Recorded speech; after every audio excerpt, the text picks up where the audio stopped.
Welcome back, everyone. Today, we're taking you on an incredible journey, one that starts in sun-drenched fields and ends with that sweet, golden brown treasure sitting on your kitchen table. That's right, we're talking about sugarcane. Every year, millions of tons of this remarkable crop are produced, and the journey from field to factory is nothing short of fascinating.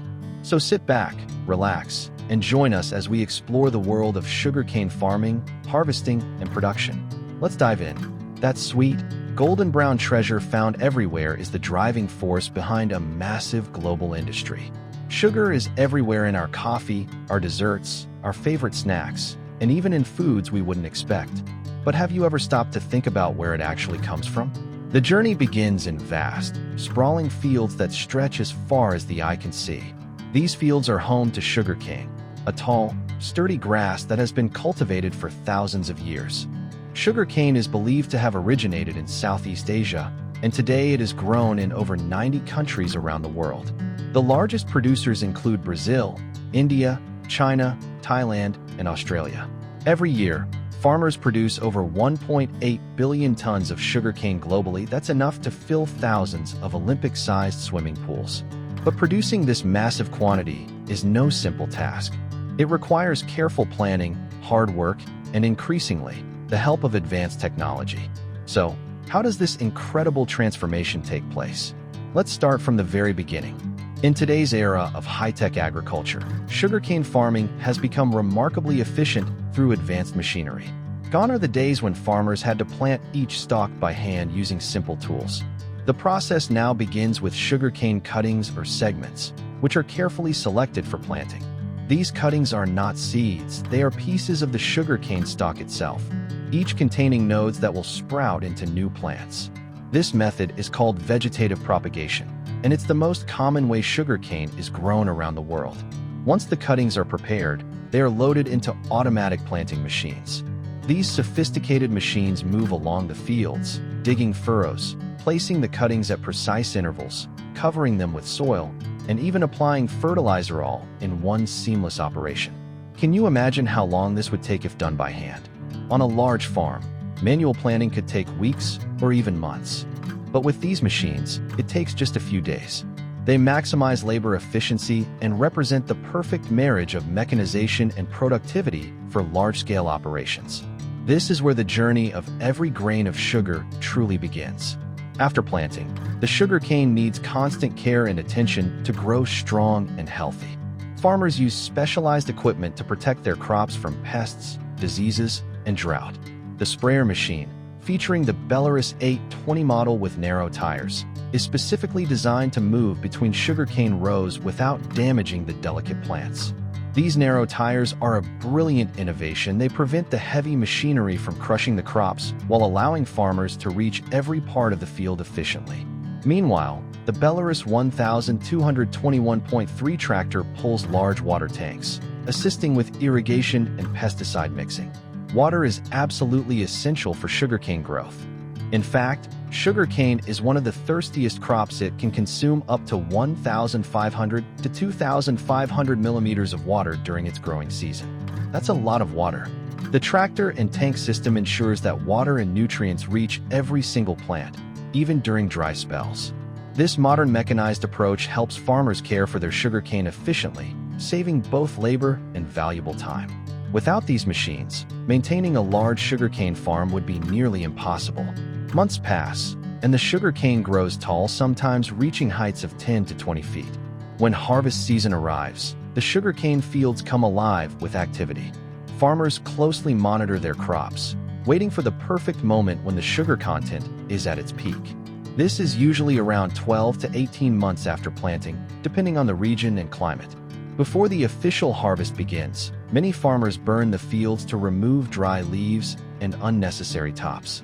The fire erupts across the fields, creating a dramatic and smoky spectacle. But this isn't just for show. The fire serves an important purpose. It cleans the stalks and reduces excess materials like fallen leaves and insects. This makes the harvesting process quicker and more efficient because the harvesters can focus on collecting the clean stalks without dealing with extra plant matter. However, this method requires careful management due to the smoke and emissions it generates. In recent years, Many regions have moved toward green harvesting, which avoids burning altogether in favor of more environmentally friendly methods. Once the fields are prepared, it's time for the real action to begin. Advanced sugarcane harvesters move along the rows with remarkable precision. These massive machines are truly engineering marvels. Their sharp blades cut the cane cleanly at the base without damaging the roots. This is very important because sugarcane is a ratoon crop, meaning it can regrow from the same roots for several seasons. By protecting the roots, farmers can get multiple harvests from a single planting, saving time and money. The intelligent separation system, combined with powerful fans, removes leaves and tops immediately after cutting. The fans blow away the lighter leaves and debris, leaving only the clean, sugar-rich stalks. This ensures a fast and efficient harvest while also protecting the plants for regeneration in the next season. These modern harvesters can process between 176,000 to 264,000 pounds of sugarcane per hour, equivalent to the work of dozens of laborers working around the clock. Imagine 100 workers in the field, cutting cane with machetes under the hot sun. That's what one harvester can replace in a single hour. The harvesting process accelerates dramatically, costs decrease significantly, and large-scale farms benefit enormously. Once full, the sugarcane is quickly transferred to waiting trucks for transport to the factory. After harvest, millions of tons of sugarcane are transported to factories by truck or train, depending on the region. This process is extremely urgent because sugarcane begins to lose its sugar content almost immediately after cutting. The clock is ticking. Within 24 to 48 hours, the sugar starts converting to other compounds, and the juice begins to ferment. That's why mills are often located as close to the fields as possible to minimize travel time. In some regions, factories are built right in the middle of sugarcane plantations to ensure the fastest processing possible. At the Louisiana sugar mill, the scene comes alive with thick white smoke rising from tall chimneys, signaling a busy production day. Heavy trucks line up unloading sugarcane onto the receiving area, where bulldozers and excavators hustle to gather large cane chunks onto conveyor belts. The roar of machinery blends with intense processing heat, creating a powerful and vibrant industrial spectacle. The conveyor belts move continuously, pulling each sugarcane chunk deep into the processing system. From the moment the cane enters the mill, it is on a relentless journey toward becoming sugar. Inside some of the world's most advanced sugar mills, the sugarcane kingdom operates in a mesmerizing way. A series of conveyor belts move continuously, pulling each sugarcane chunk deep into the system. Gigantic engines roar, synchronizing every process and transforming raw materials into pure, sweet, perfect white sugar crystals. But how exactly does that happen? The sugarcane first goes through crushers and shredders that break it down into fibrous pieces. Then, it passes through heavy rollers that crush the stalk and extract the sweet juice. This juice contains water, sugar, and various impurities. The juice is then heated and treated with lime to remove impurities. It is boiled in massive vacuum pans, causing the water to evaporate and the sugar to crystallize. The resulting mixture is spun in centrifuges to separate the sugar crystals from the molasses. What emerges is raw sugar, brown and unrefined. This raw sugar is then refined further, washed, and dried to produce the pure, white sugar crystals we all know. Each rotation marks a miraculous transformation from a simple grass to perfect sugar crystals ready to sweeten life. From seemingly ordinary grass, humans have developed a massive industry worth over $40 billion. Here's an interesting fact. Just 10 sugarcane stalks are enough to produce a 2.2-pound bag of sugar, with a natural sugar content of up to 16%, far surpassing corn, wheat, or fruits, which usually contain less than 10%.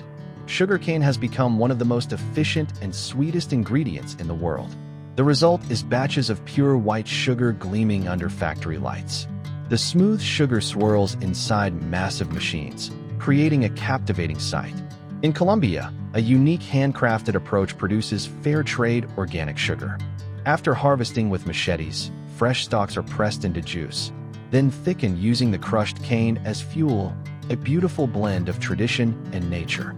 Finally, at the Imperial Sugar Company, up to 10,000 packets are packed every hour with high-tech automation, ready for distribution. And that brings us to the end of our journey, folks. From vast green fields to gleaming factory floors, sugarcane travels an incredible path to become the sweetness we all enjoy.